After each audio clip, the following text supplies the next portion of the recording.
अच्छा ये रह गया था। पिछले कुछ टॉपिक को हम लोगों ने डिस्कस किया था। अब इसके बाद हम लोग देखेंगे जो एक्चुअली में हम लोग का टॉपिक पढ़ना है, न्यूटन लॉ ऑफ मोशन। तो न्यूटन ने मोशन को एक्सप्लेन करने के लिए 3 लॉ दिया था। तीनों लॉ को हम लोग डिस्कस करेंगे। और जैसा कि आपको पता होगा, कंजर्वेशन ऑफ लिनियर मोमेंटम को यहाँ से चैप्टर से हटा दिया गया है। और उसके बाद फिर हम लोग क्या करेंगे, शाम में हो सकता है तो इस चैप्टर का न्यूमेरिकल का भी वीडियो आ जाए। एनसीईआरटी का जितना है, एग्जाम्पलर प्रॉब्लम का जितना भी क्वेश्चन है मैं बना करके दे दूंगा। और आपको बनाने के लिए हम लोग टेलीग्राम पे एक पीडीएफ भी सेंड कर देंगे जिसमें एक्स्ट्रा और भी क्वेश्चन हो गया अलग अलग बुक्स के। ठीक है, तो वहाँ से आप बना करके सॉल्व करने का कोशिश कर सकते हैं। जो भी प्रॉब्लम आए हमारे व्हाट्सअप नंबर पे क्या कर सकते हैं, आप मैसेज कर सकते हैं या फिर कॉल करके पूछ सकते हैं। ठीक है, तो न्यूटन लॉ ऑफ मोशन में 3 मोशन है। पहला जिसको हम लोग कहते हैं फर्स्ट लॉ ऑफ मोशन,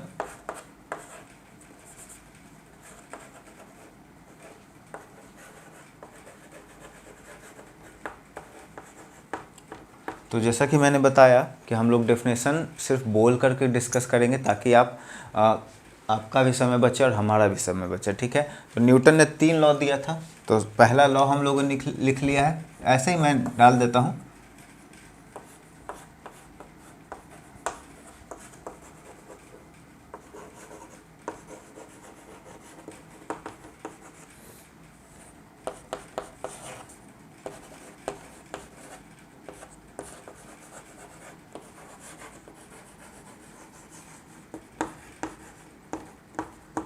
ठीक है, यहाँ पे स्पेस छोड़ दिया है मैंने, इसको हम लोग इरेज ही कर लेते हैं। एक एक को डिस्कस करते जाएंगे, कुछ एग्जांपल भी बताना होगा ना। ठीक है, चलिए देखिए। तो सबसे पहला, जो भी ऑब्जेक्ट मोशन में है, ठीक है, या मोशन कर रहा है या अबाउट टू मूव है, उसको डिस्क्राइब करने के लिए न्यूटन ने क्या दिया था, 3 लॉ दिया था। जिसमें सबसे पहला लॉ में उन्होंने बताया कि अगर कोई ऑब्जेक्ट चल रहा है, ठीक है, तो वो चलता हुआ ही रहना चाहेगा। अगर कोई ऑब्जेक्ट रुका हुआ है तो रुका हुआ ही रहना चाहेगा, जब तक कि उसके ऊपर कोई बाहर से फोर्स काम ना करे, है ना। इसको इंग्लिश में मैं बोल देता हूँ, everybody wants to maintain its own state, rest और motion until and unless it is disturb by some external force. ठीक है ना।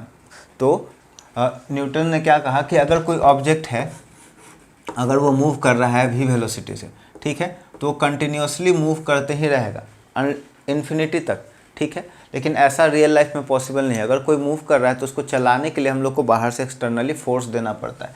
तो ऐसा क्यों है, क्योंकि उसमें बाहर से बहुत सारे ऐसे फैक्टर काम करते हैं ना, जो उसके स्पीड को या उसके मोशन को अपोज करते हैं। जैसे कि हम लोगों ने पहले अभी देख लिया पिछले टॉपिक में, फ्रिक्शन फोर्स, उसके बाद एयर फ्रिक्शन भी लगता है, ग्रेविटेशन उसको नीचे की तरफ खींचता है ना। तो यहाँ पे हम लोग क्या देखे पहला लॉ में कि अगर कोई ऑब्जेक्ट चल रहा है, इफ अ बॉडी, ठीक है, अगर कोई ऑब्जेक्ट चल रहा है तो चलता ही रहेगा, अगर कोई ऑब्जेक्ट रुका हुआ है तो रुका हुआ ही रहेगा, जब तक कि कोई बाहर से उसके ऊपर फोर्स ना काम करे, बाहर से बल ना करे काम। ठीक है, और इसी को हम लोग क्या कहते हैं, लॉ ऑफ इनर्शिया भी कहते हैं।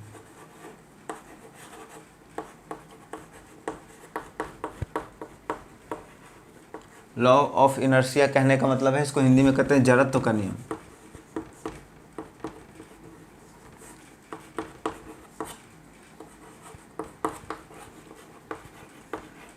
जड़त्व का नियम। ठीक है, एक बार फिर से डेफिनेशन हम लोग कर लेते हैं। Everybody wants to maintain its own state, rest और motion until and unless it is disturb by some external force. कोई भी वस्तु अपने स्थिति को बनाए करके रखना चाहता है, वो चाहे गति का हो या फिर विराम अवस्था हो, रुका हुआ हो, जब तक कि बाहर से उसके ऊपर कोई बल ना लगाया जाए। ठीक है, पहला हम लोग का हो गया, और इसी नियम को जड़त्व का नियम भी कहते हैं। अब इसका डेली लाइफ में थोड़ा सा हम लोग देख लेते हैं एग्जाम्पल कि जड़त्व का नियम में पूछता है। अब क्वेश्चन कैसे पूछता है, जैसे मान करके चलिए, आपको दिख रहा होगा ये क्या है, एक आदमी है जो बस में चढ़ा हुआ है। ये मैं बता देता हूँ कि ये बस है, बस का ये सरफेस है ना, समझिएगा। और बस में ये आगे की तरफ बढ़ रहा है या बस रुका हुआ है और आगे की तरफ बढ़ा। तो इसमें क्वेश्चन कैसे पूछता है कि अगर कोई ऑब्जेक्ट है, ठीक है, और बस में चल रहा है, एक आदमी है बस में चल रहा है और बस वाला क्या क्या अचानक से ब्रेक लगा दिया, तो अब वो जो आदमी है किधर झुकेगा, आगे की तरफ झुकेगा कि पीछे की तरफ झुकेगा। अब ये इसके पीछे रीजन भी क्या है, इनर्शिया का ही रीजन है, Newton first law of motion वहाँ पे हम लोग कह सकते हैं, लेकिन जनरली इनर्शिया ही पूछता है। तो इमेजिन करेंगे हम लोग दोनों सिचुएशन को और उसको देख करके हम लोग समझेंगे। मान करके चलिए कि बस है, बस का सरफेस है, सीट नहीं मिला है। क्यों नहीं सीट मिला? क्योंकि इंडिया का आबादी बहुत ज़्यादा है ना, तो आपको बस में खड़ा होकर के ही सफ़र लगभग करना पड़ेगा। जनरली है, ऐसा होता है, बहुत लोग सफ़र किए हैं, मैं भी अपने कॉलेज टाइम में बहुत ही खड़ा ही सफ़र किया हूँ। ठीक है, चलिए, तो ये आपका बस है, रुका हुआ था। सबसे पहला बात हम लोग रुका हुआ कंडीशन में ले लेते हैं और ऐसे आपको दिखा देता हूँ ताकि आसानी से समझ में आए। ये आदमी है, रुका हुआ है, बस भी रुका हुआ है। अब अचानक से बस क्या हुआ? चलना शुरू किया। ठीक है, अचानक से बस चलना शुरू किया। अब हम लोग आते हैं इसके डेफिनेशन पे। पहला नियम क्या कहता है न्यूटन का, कि अगर कोई ऑब्जेक्ट है, वस्तु है जो रुका हुआ है, रुका हुआ ही रहना चाहेगा। ठीक है, तो जब ये बस रुका हुआ था, आदमी भी इसके साथ खड़ा था, रुका हुआ था। जब ये बस चला तो बस के साथ आप देख सकते हैं जैसे ही मूव कर रहा है, ठीक है, आप देख सकते हैं ये बस आगे की तरफ मूव किया तो ये आदमी का पैर है नीचे की तरफ, है ना, ये नीचे की तरफ आदमी का पैर है। बस के सरफेस के साथ ये भी क्या आ गया? मोशन में आ गया। लेकिन उसके बॉडी का अपर का पार्ट, ऊपर का पार्ट क्या हुआ है? रुका हुआ रहना चाह रहा है। फोर्स तो नीचे लग रहा है ना पैर के ऊपर, ऊपर का क्या है? इसका पार्ट रुका रहना चाह रहा है। तो जैसे ही आगे की तरफ बढ़ा तो आदमी किधर झुकेगा? पीछे की तरफ। ठीक है, आप लोग समझ चुके हैं। यहाँ पे बस है, पहले रुका हुआ है और जैसे ही बस चलना शुरू किया तो ये आदमी क्या होगा? पीछे की तरफ झुक जाएगा। वजह क्या बताएंगे हम लोग कि जब बस चलना शुरू किया तो उस बस के सरफेस पे आदमी खड़ा है तो सरफेस के साथ उसका पैर क्या हो गया? मोशन में चला आया। लेकिन अपर बॉडी, उसके बॉडी का ऊपर का पार्ट क्या है? रुका हुआ रहना चाहेगा, जिसके वजह से वो आदमी पीछे की तरफ झुक जाएगा। ठीक है, पहला केस हम लोग समझ चुके हैं। दूसरा में क्या है? ये बस चल रहा है लगातार। ठीक है, बस चल रहा है और बस के साथ साथ आदमी का पूरा बॉडी भी क्या है? मोशन में है। लेकिन जैसे ही ये ब्रेक लगाया तो ये ब्रेक के साथ क्या हुआ? आदमी का पैर और बस दोनों क्या हो गया? रुक गया। लेकिन ऊपर का बॉडी ये चलना चाह रहा है तो ये क्या होगा? आगे की तरफ झुक जाएगा। तो आप रियल लाइफ में ये एक्सपीरियंस भी कर सकते हैं कि अगर अचानक से ब्रेक लगाया जाता है तो हम लोग आगे की तरफ झुकते हैं, है ना, और अचानक से गाड़ी चलना शुरू करता है तो हम लोग पीछे की तरफ झुकते हैं, है ना। और ये ऐसा आपको देखिएगा बाइक में भी, जब कोई नया बाइक चलाना सीखता है तो क्या होता है, उसको क्लच पे कंट्रोल नहीं होता तो क्लच झटका से छोड़ेगा तो आप लोग पीछे की तरफ झुक जाते हैं, है ना, और ब्रेक लगाता है तो हम लोग आगे की तरफ झुकते हैं। ये रियल लाइफ एग्जाम्पल था किसका? इनर्शिया का। अब हम लोग देखेंगे सेकेंड लॉ ऑफ मोशन। इसको मैं मिटा देता हूँ ताकि स्पेस बचे। जो सबसे ज़्यादा ज़रूरी है हम लोग का सेकेंड लॉ ही है।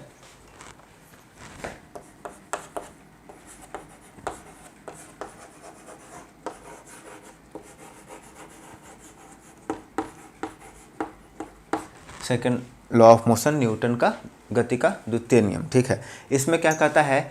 The rate of change of linear momentum is directly proportional to the applied force and change take place in the direction of force. ठीक है,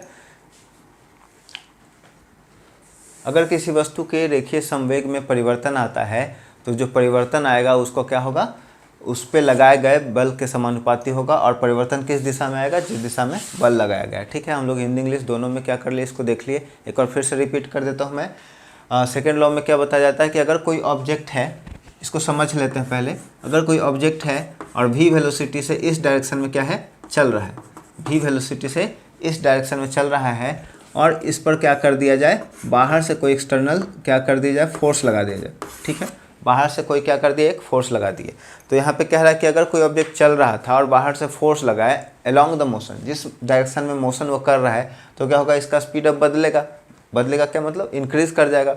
और जो स्पीड इंक्रीज कर रहा है वो किस डायरेक्शन में होगा? अगर जिस डायरेक्शन में मूव कर रहा है उसी डायरेक्शन में लगाएंगे तो स्पीड बढ़ेगा, और जिस डायरेक्शन में मूव कर रहा है उसके अपोजिट डायरेक्शन में लगाया ऐसे इधर, तो इसका क्या होगा? स्पीड घटेगा, है ना। तो इसी को हम लोग एक पूरा सिस्टमेटिक वे में रिप्रेजेंट किए कैसे? The rate of change of linear momentum. अब यहाँ पे आपको लिनियर मोमेंटम भी हम लोग समझाएंगे, पहले डेफिनेशन आप क्लियर कर लें। The rate of change of linear momentum is directly proportional to the applied force and change take place in the direction of force. ठीक है, यदि किसी वस्तु के संवेग में परिवर्तन आता है तो जो परिवर्तन होता है उस पर लगाए गए बल का समानुपाती होगा, और बल जो होगा उसके दिशा, जो भी परिवर्तन आएगा उसके बल के दिशा में होगा। ठीक है, चलिए अब यहाँ पे हम लोग मोमेंटम देखते हैं।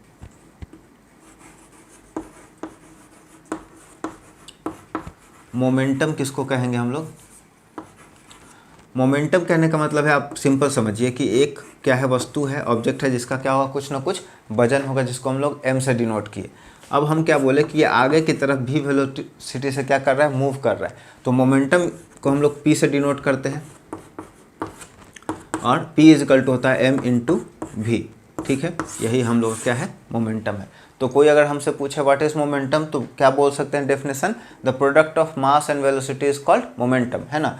संवेग इसको शायद कहते हैं, ठीक है, हिंदी में थोड़ा सा आइडिया नहीं हमको, शायद संवेग ही कहते हैं। तो इसको क्या कह सकते हैं मोमेंटम को, कि product of mass and velocity, है ना। किसी भी वस्तु के द्रव्यमान और उसके वेग के गुणनफल को क्या कहते हैं, मोमेंटम कहते हैं, ठीक है, मोमेंटम। तो हम लोगों को क्या है यहाँ पर सेकेंड लॉ ऑफ मोशन में थोड़ा सा, अगर आपको नोट डाउन करना है तो आप पॉज करके नोट डाउन कर सकते हैं, ठीक है, क्योंकि इसके बाद थोड़ा सा पूरा मैं मिटाऊंगा और उसके बाद इसको एक्सप्लेन भी करना है। चेंज इन मोमेंटम करके हम लोग क्या करेंगे, मैथमेटिकली अभी ड्राइव करेंगे कि इसका फोर्स का जो फॉर्मूला होता है ना उसको, ठीक है।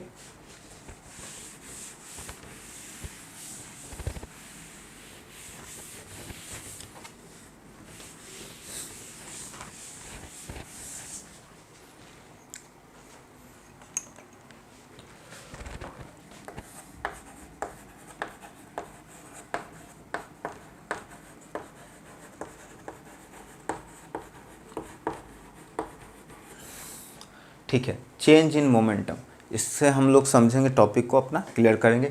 तो सबसे पहले हम लोगों ने क्या देखा, इसका डेफिनेशन देखा कि अगर कोई ऑब्जेक्ट, ठीक है, चल रहा था, उसके बाद क्या किया हम लोग, फोर्स लगाएं। फोर्स लगाने के बाद उसका स्पीड या तो इंक्रीज कर सकता है जब उसके मोशन के अलोंग हम लोग फोर्स लगाएंगे, अगर अपोजिट डायरेक्शन में फोर्स लगाएंगे तो उसका क्या होगा, स्पीड कम हो जाएगा। चेंज इन मोमेंटम से ही क्या होता है, हम लोग का फॉर्मूला जो होता है फोर्स का ड्राइव होता है। जैसे मान करके चलिए कि ऑब्जेक्ट था, हम लोग पिक्चर ड्रॉ करके ही समझेंगे। इसका कुछ मास है m, ठीक है, और इसका वेलोसिटी था v, और इस तरह से ये मूव कर रहा था। अब क्या हुआ, जब इसमें बाहर से फोर्स लगाया गया, ठीक है, फोर्स लगाया गया, तो इसका जो वस्तु का मास है, वजन है, वो तो नहीं चेंज करेगा, लेकिन इसका क्या हो गया, हम लोग का चेंज कर गया वेलोसिटी। अब ये देखिए, हम लोग पिछले चैप्टर में पढ़े हैं कि शुरुआत में जो वेलोसिटी है उसको u से डिनोट करते हैं और फाइनल वेलोसिटी को हम लोग v से डिनोट करते हैं, ठीक है, फाइनल वेलोसिटी को हम लोग v से डिनोट करते हैं। तो ऐसा मैंने लिख दिया। चेंज इन मोमेंटम को हम लोग कैसे लिख सकते हैं, change in momentum equal to delta p, delta का मतलब चेंज होता है, delta p equal to p final minus p initial, ठीक है, p final minus p initial. अब इसको हम लोग mv के फॉर्म में क्या कर सकते हैं, चेंज कर सकते हैं। p फाइनल मतलब मास और फाइनल वेलोसिटी माइनस मास और इनिशियल वेलोसिटी, ठीक है। इसको हम लोग कहेंगे change in momentum, change in momentum, ठीक है। अब यहाँ से हम लोग क्या कर सकते हैं, m को कॉमन निकाल लिए और v माइनस u कर दिए, ठीक है, यहाँ तक कोई दिक्कत नहीं है। अब इसके बाद हम लोग देखेंगे rate of change of momentum.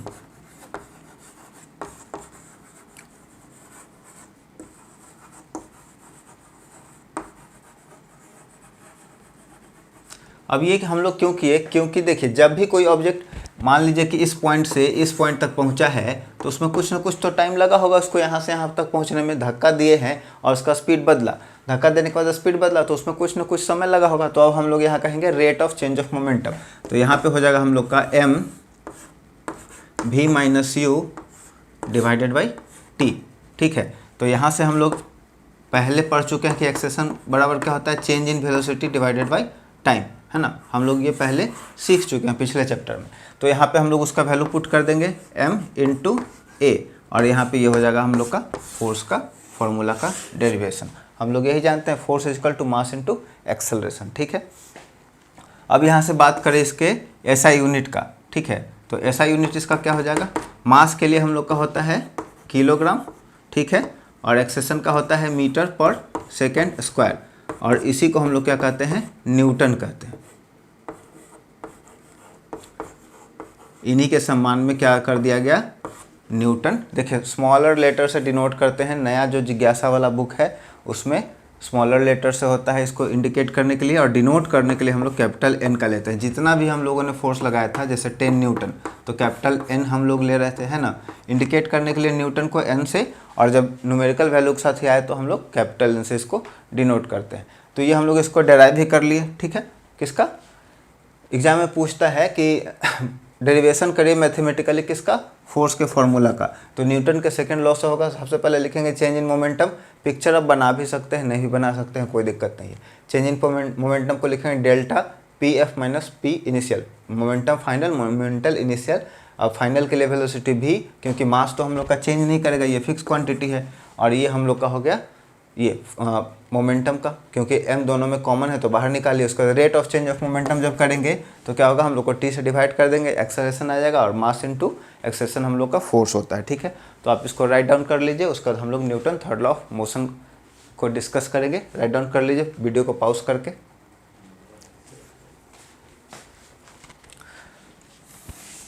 Third law of motion easy है, ज़्यादा उसमें कोई दिक्कत है नहीं।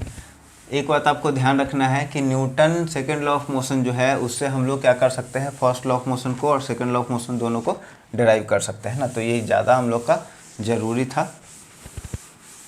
चलिए, थर्ड लॉ ऑफ मोशन के साथ हम लोग का चैप्टर खत्म हो जाएगा।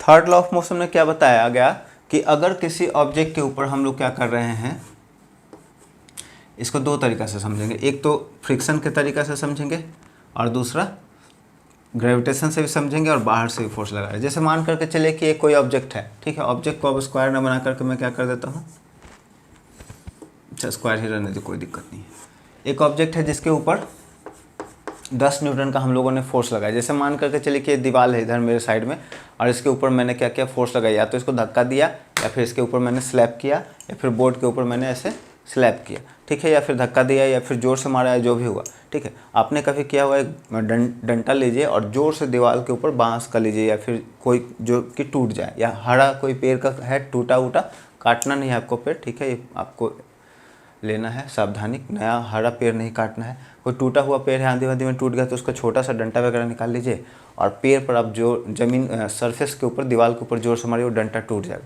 ठीक है। तो इससे क्या पता चलता है कि अगर मान लीजिए इस बॉडी के ऊपर हम लोग 10 न्यूटन का फोर्स लगा रहे हैं, तो ये बॉडी भी क्या करेगा, हमारे ऊपर 10 न्यूटन का फोर्स लगाएगा, ठीक है, 10 न्यूटन का फोर्स लगाएगा। तो इसका डेफिनेशन यहाँ से बनता है क्या कि हर क्रिया के विपरीत दिशा में समान राशि में क्या होता है, प्रतिक्रिया होता है। Every action there is equal and opposite reaction. अगर किसी वस्तु के ऊपर हम लोग फोर्स लगा रहे हैं कितना भी क्वांटिटी का, तो सेम क्वांटिटी का फोर्स वो सरफेस हमारे ऊपर भी लगाता है, ठीक है। जैसे आप मारेंगे किसी को तो चोट आपको भी लगेगा, है ना, ठीक। तो इसको हम लोग लिखेंगे, हर क्रिया के विपरीत दिशा में क्या होता है, प्रतिक्रिया होता है, और प्रतिक्रिया का तो जो वैल्यू होता है वो क्या होता है, हम लोग का समान होता है ना। जैसे मान लीजिए इसको हम लोग लिख सकते हैं mathematically, F equal to M A हम लोगों ने पढ़ा था, तो यहाँ पे न्यूटन थर्ड लॉ के according M A equal to minus M A, है ना, या F equal to minus F. Newton third law यही कहता है कि हर कोई भी ऑब्जेक्ट जो किसी भी सरफेस के ऊपर या कहीं पे भी फोर्स लगा रहा है, तो सेम क्वांटिटी का फोर्स, है ना, क्योंकि हम लोग पढ़े हैं कि फोर्स हो, एनर्जी हो, मास हो, वो सब क्या है, कंजर्व क्वांटिटी है, उसको हम लोग खत्म नहीं कर सकते हैं, ठीक है। तो कंजर्व क्वांटिटी खत्म नहीं कर सकते हैं तो क्या होगा, वो अपने वैल्यू को कैंसिल आउट कर देगा। इसका रियल लाइफ एग्जांपल हम लोग देखते हैं। मान लीजिए कोई एक बच्चा है, वेगिंग मशीन के ऊपर खड़ा होकर के वजन अपना नापा, ठीक है, तो उसका वजन दिखाया 50 केजी। वजन उसका अगर 50 केजी दिखाया है तो इसका मतलब क्या है कि ये बच्चा जो है इस वेगिंग मशीन के ऊपर खड़ा हुआ, तो इसका वजन दिखाया 50 केजी। तो ये न्यूटन थर्ड लॉ से ही होता है कि जब हम लोग खड़ा होते हैं तो मशीन के ऊपर हम लोग क्या किए, वेट लगाए अपना बॉडी का, किसके अकॉर्डिंग। अब देखिए यहाँ पे दो चीज़ हुआ, मास और वेट, दो अलग अलग चीज़ है। मास और वेट कहने का मतलब है कि अगर 50 केजी इसका वजन दिखा रहा है 50 केजी, तो इसका मतलब क्या है, 5 केजी तो इसका मास हुआ, और धरती जो इसको अपने तरफ खींच रहा है जी 10, जी का वैल्यू क्या होता है, 10 होता है, तो इसका वेट कितना हो गया, 50 केजी भी लिख सकते हैं, या फिर इसको 50 न्यूटन भी लिख सकते हैं। क्वेश्चन में आपका न्यूटन भी लिखा हुआ कभी कभी मिल जाता है ना, तो उससे घबराना नहीं है। न्यूटन का मतलब कुछ नहीं है, आपका मास हो गया अलग। और ऐसा हम लोग क्यों पढ़ रहे हैं, क्योंकि हम लोग जानते हैं कि धरती का वेट अलग है, चांद का वेट अलग है। तो धरती पे कोई जी का वैल्यू कितना है, 10 है, और चांद पे कितना वैल्यू है, 1/6 है। धरती का जो भी है उसका 1/6 है। तो अगर एक आदमी धरती पर अपना वजन 60 केजी मेज़र कर रहा है, धरती पर उसका अगर वजन 60 केजी है और चांद पे जाता है तो 1/6 कितना हो जाएगा, उसका वजन मून पर जाकर के 10 केजी हो जाएगा, ठीक है। तो यहाँ से आपको समझना ज़रूरी है कि जो भी सब्सटेंसेस है, देखिए gravitation law of Newton law of gravitation क्या कर दिया गया है, ख़त्म कर दिया गया है इस टॉपिक को, चैप्टर को 9th क्लास से। तो आपको यहाँ पे समझने का ज़रूरत है कि हर एक ऑब्जेक्ट जो होता है एक दूसरे को क्या करता है, अपने तरफ खींचता है अकॉर्डिंग टू मास। जिसका जितना ज़्यादा वजन होगा उसका इम्पैक्ट उतना ज़्यादा देखने को मिलेगा। तो धरती जो है उसका मास ज़्यादा है चांद के कंपेयर में, तो धरती ज़्यादा ही फोर्स से क्या करता है, किसी भी ऑब्जेक्ट को खींचता है। तो मास कहने का मतलब है कि जो एक्चुअल है वेट वो, और उसके साथ अगर जी को गुना कर दे, धरती का जो ग्रेविटेशनल फोर्स है उसको गुना कर दे, तब जा करके हम लोग का क्या आता है, m इंटू जी क्या आता है, वेट आता है। ठीक है, तो इसको हम लोग देखिए यहाँ पे फोर्स इजकल टू हम लोग क्या पढ़े, force equal to mass into acceleration पढ़े। तो अगर कोई धरती पर ऑब्जेक्ट खिंचाया है तो ए को हम लोग जी भी तो कहते हैं, एक्सेलेरेशन ड्यू टू ग्रेविटी, तो एम जी भी लिख सकते हैं। तो इसको अगर हम लोग न्यूटन में डिनोट कर सकते हैं तो इसे भी हम लोग न्यूटन में डिनोट कर सकते हैं, कोई दिक्कत नहीं है ना, कर सकते हैं, कोई इशू नहीं है इसमें। तो हम लोग का Newton law of motion first, second और थर्ड तीनों कंप्लीट हो गया। कंजर्वेशन ऑफ लिनियर मोमेंटम है जो कि हटा दिया गया है। ठीक है, तो सिर्फ और सिर्फ मैं फॉर्मूला लिख देता हूँ और उसके बाद शाम में या फिर कल हम लोग क्या करेंगे, इसके न्यूमेरिकल को सॉल्व कर लेंगे। इसमें जो न्यूमेरिकल है आपका बस न्यूटन लॉ ऑफ मोशन और थोड़ा सा ग्रेविटेशनल के कॉन्सेप्ट के ऊपर है, और कंजर्वेशन ऑफ लिनियर मोमेंटम जो था वो तो हटा दिया गया है ना।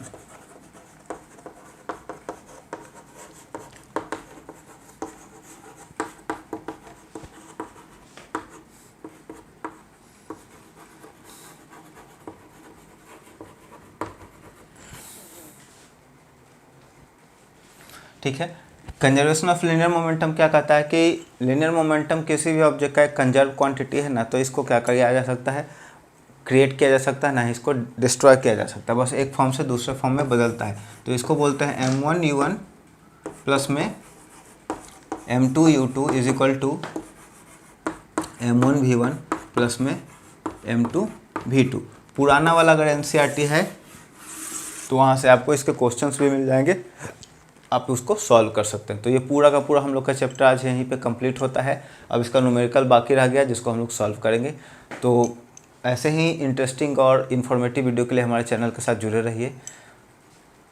नए नए टॉपिक का जैसे जैसे सिलेबस का आगे बढ़ते जाएगा वैसे वैसे हम लोग डिस्कस करते जाएंगे। वीडियो पसंद आया हो तो वीडियो को लाइक कर दे, दोस्तों और परिवार के सदस्यों के बीच में शेयर कर दे, और यदि आप हमारे चैनल को सपोर्ट करना चाहते हैं तो चैनल को सब्सक्राइब कर दें।